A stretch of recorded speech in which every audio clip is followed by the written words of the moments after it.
So there will be times where someone really is not ready for whatever reason. Maybe they're at an 8 and you need to help get them to a 9 to get to the 10, or something's going on in their world that's not helping them be in a good spot to move. So your job is to really get clarity on really where they're at and leave the conversation there and open the door to what's next. So you really want to go back to what matters to the agent and clarify. So I'll role play that with you, Mark, okay? Great. So Mark, I understand that now is not the time. And yet I love this conversation we're having, and I really feel good about helping you. So paint me a picture again of what is going to be important to you for you to make a move. I think getting through the closing 90 days from now, that big closing, it's going to bring in all that money. I think that's really important. I don't want to do anything to mess that up. Plus, I need to get a few things in my business lined out before I make any big change. And I understand that. And, from our first conversation, I know one of the things you really wanted was another assistant or another person in your business to help you. So what I'd love permission to do is move forward and do the KPA and sit down and talk about that job description with you so that 90 days from now, we're ready to make a hire for that person. Does that sound fair? You do that for me, even though I'm not at Keller Williams? I do that for you, absolutely. And that'll be a great way for us to get to know each other so you can see what it's like here and you can experience what KW is all about.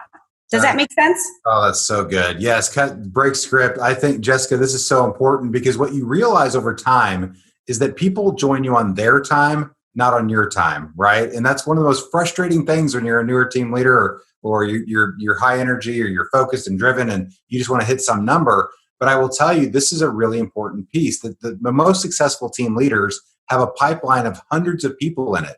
And the old saying, Jessica, is we don't know which 3 or 4 cappers are going to join next month, but 3 or 4 will because we're in relationship with so many people. You find the same? Yes. In fact, this week alone, I was following up with agents that I'm in relationship with, and I got 2 referrals of other agents. They themselves were not quite in the right spot to make a change, and yet we're having that conversation to make that change before year end. And, just catching up, making sure things were where they were, and again, inviting them to other things that they could go to. And the conversation kind of evolved to 2 referrals. That is so important. That does happen over time. There's still people that haven't come over 10 years later, Jessica, that are referring other agents to us.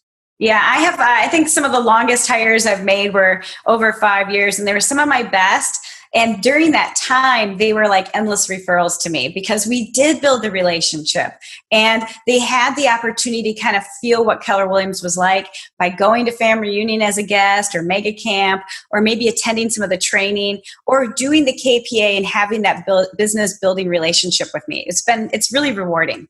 Now, remember, one of the best ways you can maintain and build a long-lasting relationship with recruits, even if they're not joining you today, is to become the consultant of choice for real estate in your market. So, Jessica, I'm going to throw a couple things at you and show me how you kind of build a follow-up relationship with me as the agent. Number 1, you know what? Can't make a move today, but I really need to figure out this technology thing. Oh, and I can understand. So one of the things I'd love to do is plug you in and we'll go through all the technology you're spending on, and I can show you how to streamline that and save you a lot of money. Oh, that was a softball. You did great. That was a softball. So now here's another one at you. Ready? Yeah. I can't leave because I really depend on the other 3 closings next month because I don't have any money in my account right now. And I can understand that. So what I'd love to do is help you analyze your profit margin and actually show you how instead of chasing volume, I can help you double your profit. That's so good. I love this. All right. How about this one? You're awfully smart. You're good at this. Let's try this one. It's just me. I have way too many things going on and I'd have to order cards. I'd have to transfer all the listings. I'd do all that stuff. Well, here's the thing. I hear that you're really busy. So not only do we take care of all that with our concierge, and actually we give you a branding extreme makeover while we're doing it so you look really good. I think you need that in your business. So what I'd love to do is, it's called the KPA. It's a great business relationship building process that we go through to better understand you and your sweet spot in business. But by going through this, I'm going to role model how I'm going to help you find that leverage in your life so that you're not so busy. You're that profitable.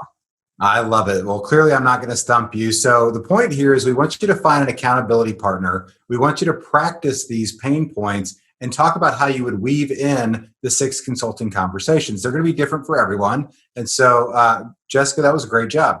Thank you.